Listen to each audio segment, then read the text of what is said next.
Dito sa pangalawang dive ko, nag-uron lang ako ng konti dito pa rin sa mababaw. Nakita ko kasi yung mga maliliit na isda dito, kung tawagin dito sa amin, is manamse. Ang dami nila duman kanina sa baba ko. Kaya dali-dali ako ditong sumisid para sakaling may naghunt dun sa mga manamsing nakita ko.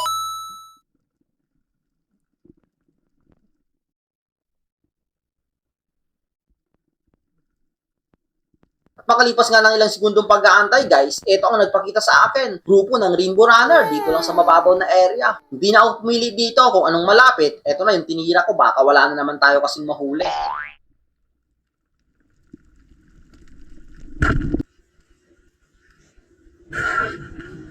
Kaya ito yung naging unang isda natin ngayong hapong ito.